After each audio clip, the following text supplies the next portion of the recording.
As I was watching votes come in last night, refreshing Twitter, click at a time, there were elections elsewhere, Wisconsin, so on, and results came in fairly fast in Chicago, faster than other places, and you won the admiration from many on social media, some of them, of course, just looking to troll their own place where maybe it isn't going so well. But what is Chicago doing to keep that speed up? How have you gotten to that level where you are admired in some places? Oh, we appreciate the kind words. We had very hardworking staff all throughout that have been up for 24 hours, 48 hours. At this point, we really rely on our team to do that work in a quick and expeditious manner.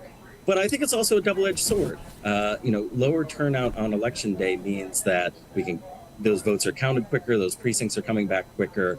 But I also want to point out that early voting and vote by mail, those coming in quicker, a lot more people using those, means that those votes are already counted heading into election night. So when those votes are ready to be tabulated, those secret ballots results are ready to be shared, they can be pretty quickly into the evening, right around 7:15. So what we saw last night, once a precinct does get 100% reported, those early votes and all the vote by mail ballots that we received from April 3rd automatically get added into those precincts. So all of those were ready to report as soon as those precincts were done. So our hardworking election judges and everybody else that got those precincts closed up and those results transmitted and reported, thank you again. You did it at a very speedy rate. Several days later. The big question now becomes election integrity. How does such a massive number of mail-in ballots not be tallied up on Election Day? According to the Chicago Tribune, as of last night, take a look at your screen here, former Judge Eileen O'Neil Burke is leading over Clayton Harris III by less than 1%.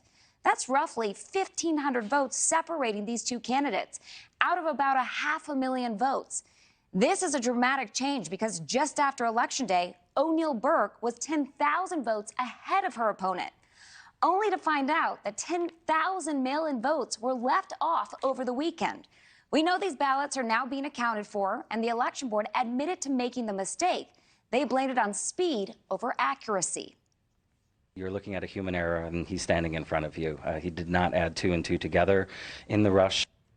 So as a communications guy, why are you in charge of the balloting process at all? Why are you the one who's finding these extra ballots and drop boxes that are going to decide the outcome of a Cook County State's Attorney's race? Well, once again, you repeated inaccurate information. There were new ballots that were found within drop boxes. There were over 14,000 that were on Election Day that have been processed, that have been what is your your role in all of this as a communications director with a very extreme anti-law enforcement background? Ultimately, what my job as communications director is reporting the results and reporting the information.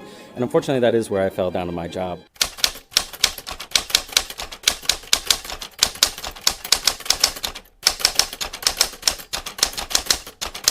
Please tell us, where did you find the ballots?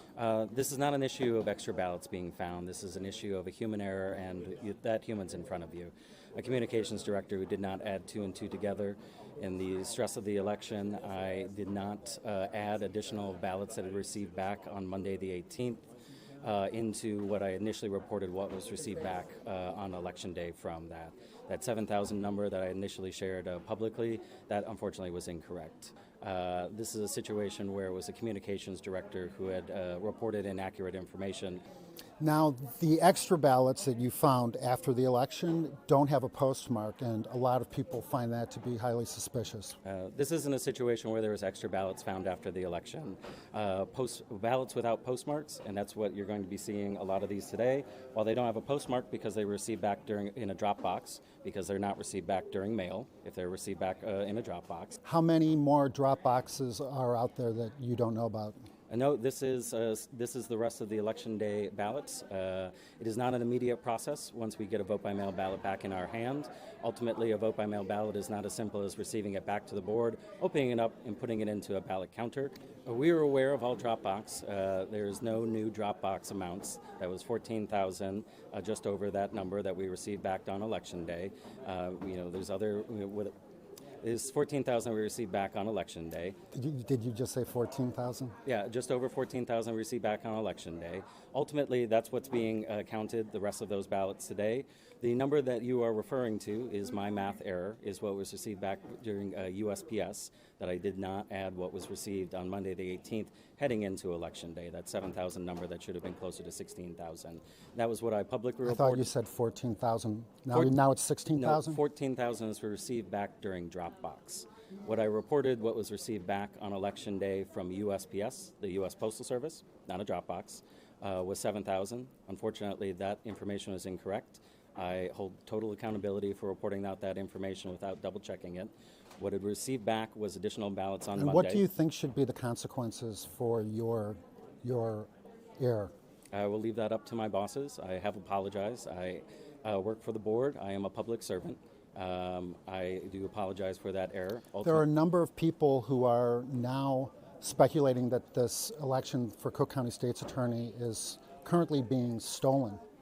It is not, and I think you can see that we have both attorneys and teams of poll watchers here that have been throughout this vote-by-mail counting process. People online have found previous posts of yours, social media posts, calling for defunding the police and other very extreme left-wing political anti-police, anti-law enforcement sentiments. What do you say to those people? If people have opinions about my tweets before I started working for the board, especially as a public servant again, that is their opinion. I am a person, but when I work for the board, I speak for the board, and that is what I'm doing today. I am at work and have been at work 7 days a week for Election Day. This is a situation where if you want to look at old tweets, and if you have an opinion, you can certainly share that too. Did the board know that you held these extreme anti-law enforcement positions before they hired you? The board knew that I worked for the ACLU of Illinois. That was the job I had before this. You can classify whatever my opinions are the way that I could classify anybody else's opinions. The nice thing about opinions is that we can have them. Many people seem to be speculating that the reason why it's so important for Mayor Johnson, County Board President Tony Preckwinkle, to control the state's attorney's office is because they're concerned that an independent state's attorney, albeit a Democrat, I mean, we're talking about two Democrat candidates here, that if they don't control the state's attorney's office, that they might find themselves on the receiving end of some type of criminal investigation or indictment, prosecution, conviction. What do you say to the people who speculate that that is the real reason why there's so much, confusion over the ballot counting process here at the City Board of Election?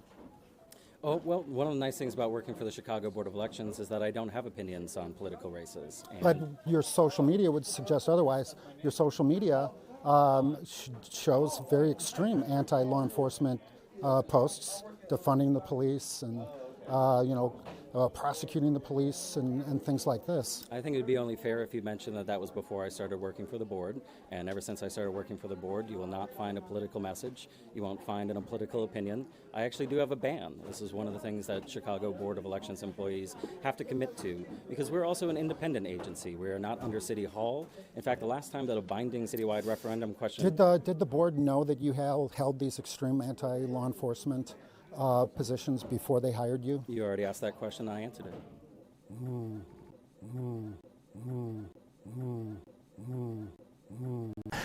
There were elections elsewhere, Wisconsin, so on, and results came in fairly fast in Chicago, faster than other places, and you won the admiration from many on social media.